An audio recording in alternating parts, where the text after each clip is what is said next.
Market दुनिया channel में एक बार फिर से आप सभी का स्वागत है। दोस्तों, ये वीडियो पार्ट 3 है ऑफ अ सीरीज की फंडामेंटल एनालिसिस हम लोग को किसी भी शेयर का कैसे करना है, और दैट टू जब हमको बहुत ज़्यादा नॉलेज नहीं हो स्टॉक मार्केट की। तो आप लोगों ने अगर पार्ट 1 नहीं देखा हो तो ऊपर दिए हुए आई बटन पे आप पार्ट 1 क्लिक कर सकते हैं। और आपने अभी तक मेरा चैनल सब्सक्राइब नहीं किया तो सबसे पहले मेरा आप चैनल सब्सक्राइब करें, क्योंकि ऐसे बहुत सारे इंटरेस्टिंग वीडियोस मैं आप लोगों तक लेकर आता रहता हूँ जो कि आप लोगों को हमेशा लगता है कि ओके, मुझे कुछ इस टाइप का कंटेंट देखना है। पार्ट 1 के बाद में do not forget to go with the part 2 देखें अगेन। आई बटन ऊपर जो है कॉर्नर पे उसको क्लिक करें, पार्ट 2 पे जाए एंड पूरा देख लें कि क्या है उसमें। चलिए हम लोग चलते हैं, आगे बढ़ते हैं इस पर्टिकुलर वीडियो की तरफ। सो मैंने पार्ट 1 में मैंने ये पूरा पोर्शन मैंने समझाया था कि कैसे करते हैं, कैसे क्या फंडामेंटल एनालिसिस में क्या क्या देखते हैं यहाँ पर। वैसे ही फिर पार्ट 2 में मैंने चार्ट को कैसे क्या देखना है, प्रॉस एंड कॉन्स शेयर के क्या होंगे कैसे देखना है, पीयर कंपैरिजन में हमको कैसे पीयर कंपैरिजन करते हैं, क्या क्या चीज़ें हमको स्पेशली ध्यान देनी है, क्वार्टरली रिजल्ट्स पे हम लोग को मेनली क्या क्या देखना है, वो सब पार्ट 2 में है। चलिए हम लोग चलते हैं अब प्रॉफिट एंड लॉस को हमको वो कैसे देखना है। यहाँ पर हम लोग देखेंगे कि सेल्स में हमारी कैसे बढ़त हो रही है ईयर ऑन ईयर। यहाँ पर आप लोग देख रहे थे कि क्वार्टर ऑन क्वार्टर अगर आप देखें तो यहाँ पर से फॉर एग्जांपल हम पीछे चलते हैं तो सितंबर 20 का क्वार्टर, उसके बाद में दिसंबर 20 का क्वार्टर कैसा, फिर उसके बाद में मार्च 21 का, ऐसे लाइक वाइज हर एक एक क्वार्टर। अब यहाँ यहाँ हर 3 महीने के बाद में यहाँ पर हर मार्च में हमारा कैसे बिहेव किया है इस पर्टिकुलर स्टॉक ने। और जो सबसे लास्ट कॉलम होता है बहुत ही इंटरेस्टिंग कॉलम होता है, इसको बोलते हैं टीटीएम। टीटीएम का मतलब होता है ट्रेलिंग 12 मंथ्स, यानी लास्ट 12 मंथ्स इस शेयर के कैसे हैं, उसमें इसने कैसा बिहेव कर रहा है, उसके हिसाब से इसका फंडामेंटल्स कैसे चल रहा है।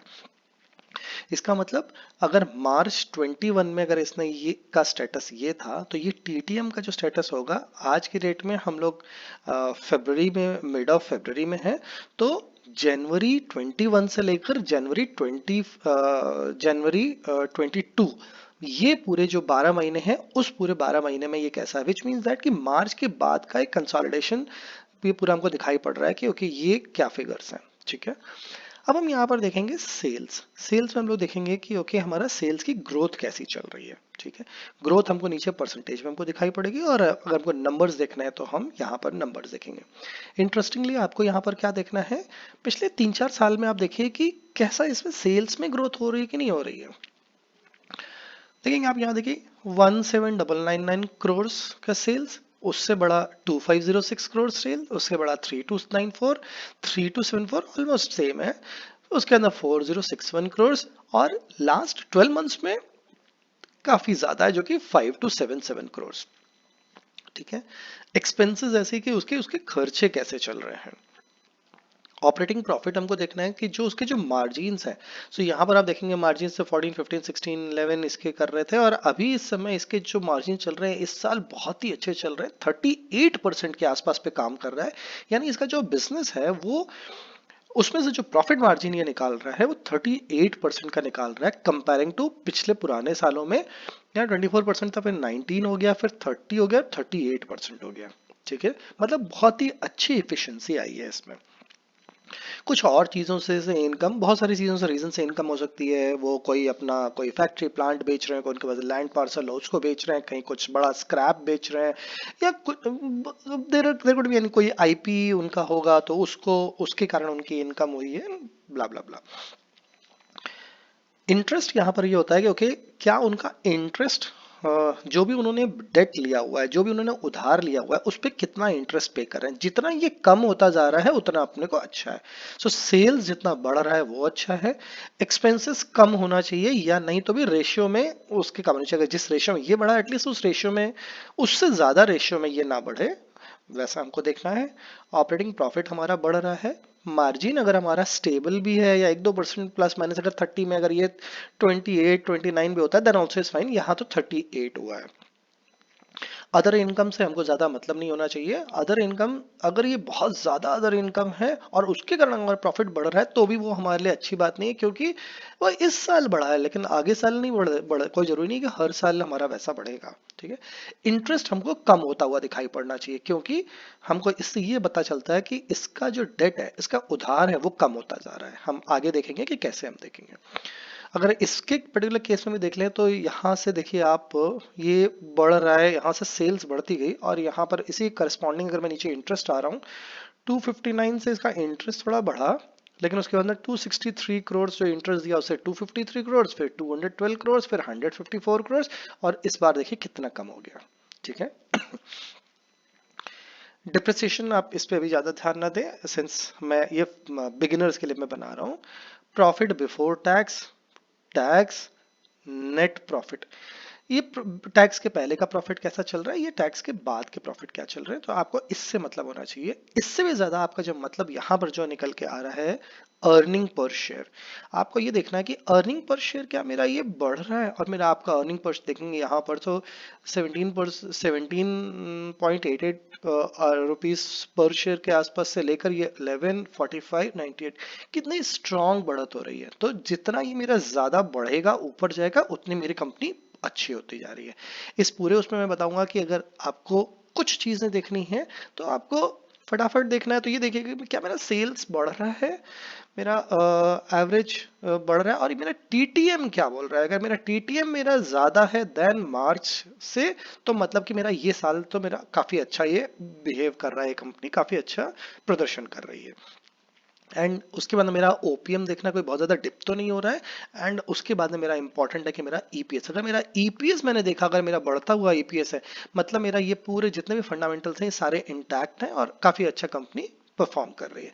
तो ई सेल्स, ओपीएम और मेरा नेट प्रॉफिट तो ठीक है देख लिया हमने, बट मेरा ईपीएस अगर मेरा बढ़ रहा है तो मतलब मैंने इसका पूरा निचोड़ मैंने देख लिया, मेरा ईपीएस बढ़ रहा है। चलिए आगे बढ़ते हैं, मेरा नीचे इसमें जाऊंगा। इस वाले एरिया में मेरे को देखना है कि ओके सेल्स ग्रोथ, जो मेरी जो सेल्स ग्रोथ मेरे ऊपर जो दिख रही थी क्या मेरे को यहाँ पर ही दिखाई पड़ेगी। सो ये देखिए सेल्स ग्रोथ यहाँ पर 48.1% है, सेम मेरे यहाँ पर सेल्स ग्रोथ मेरे को यहाँ पर दिखाई पड़ रही है। 10 साल का एवरेज सेल्स ग्रोथ चलती चली रही 14%, बट अगर मैं टीटीएम की बात करूं लास्ट 12 मंथ्स में देखूं तो मेरे सेल्स इस कंपनी ने जबरदस्त बढ़ाई है, सेल्स बढ़ा रहा है ये कंपनी। इसने अगर आप देखेंगे तो ओपीएम यहाँ पर ठीक है, बट अगर मैंने साल के हिसाब से एवरेज देखूं तो ओपीएम मेरा 30 से 38 पहुंच गया है। ठीक है, तो मेरा इस कंपनी ने पिछले लास्ट 1-2 साल 3 साल से बहुत अच्छा बिहेव कर रही है। प्रॉफिट मेरा इस साल टीटीएम 296% चल रहा है। स्टॉक सीएजीआर, इसमें क्या होता है कि ओके लास्ट एक साल में ये कंपनी ने कितना रिटर्न्स दिया है, निवेशकों को कितना रिटर्न्स दिया है। अगर आपने एक साल पहले जो पैसा डाला था आज के टाइम पर, आज के दिन से लेकर आज, उसमें 131% रिटर्न्स दिए। अगर ये 100% रिटर्न्स होते हैं इसका मतलब होता है पैसा डबल हो गया, यहाँ पर 2 गुने से ज्यादा पैसा है। तो सोचिए इस कंपनी ने इस साल कैसा बिहेव कर रही है, 2 गुने से ज्यादा पैसा कर चुकी है ये।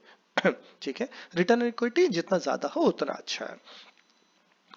चलिए हम आगे बढ़ते हैं, इसका बैलेंस शीट देखते हैं। सो ये बैलेंस शीट जो होती है हमारा यहाँ पर शेयर्स कैपिटल बिगिनर्स के लिए इससे कोई मतलब नहीं है। बिगिनर्स में आपको क्या देखना है, रिजर्व्स देखने के, मेरे रिजर्व्स बढ़ने चाहिए।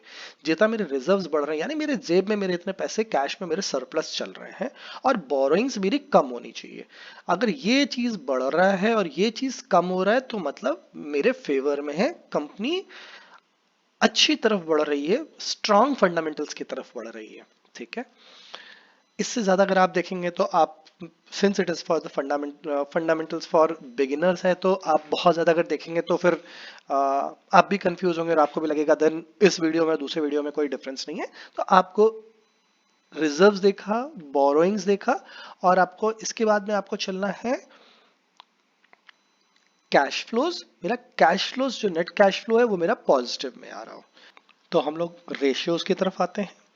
रेशियोज में हम लोग डेटर डेज जितने कम हो उतना अच्छा है। डेटर डेज का मतलब होता है कि अगर आपने कोई एक बिल रेज किया, एक इनवॉइस रेज किया अपने क्लाइंट को, जब आपने माल दिया या जो भी है अपने एडवांस में, अगर आपने कोई भी इनवॉइस रेज किया, ऑन एन एवरेज जितने भी इनवॉइसेस हैं उसका क्या एवरेज आ रहा है कि क्लाइंट आपको पैसा दे रहा है। तो जितनी जल्दी आपको क्लाइंट का पैसा आ जाएगा इसका मतलब आपके पास में कैश फटाफट आपके पास में सर्कुलेशन में आ रहा है। तो ये जितना कम होता जाए उतना हमारे लिए अच्छा होता है। इन्वेंट्री डेज का मतलब ये होता है कि जब आपने इन्वेंट्री बनाई और बनाने के बाद में आपके वेयर हाउस में रखी नहीं हुई है, वो तुरंत जैसे ही वो बना माल बना और आगे बिक गया, क्लाइंट ने खरीद लिया, तो जितना कम दिन होंगे यानी आपके पास में वो माल रुका नहीं हुआ और तुरंत क्लाइंट ने खरीद लिया, तो ये जितना कम होगा उतना अच्छा है।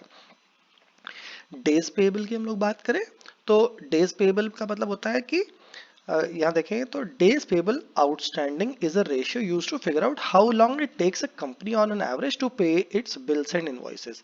इसका मतलब जैसे डेटर डेज हमको पैसा आता है कितनी जल्दी हमको आता है, हम लोग डेज पेबल हम लोग देखेंगे कि ओके कितनी जल्दी हम लोग अपने क्लाइंट्स को पैसा हम दे देते हैं, राइट। जो मेच्योर्ड कंपनीज होती हैं तो वो क्या बिलीव करेंगे कि इवन पैसा जल्दी आए और हम लोग जल्दी दे भी दें।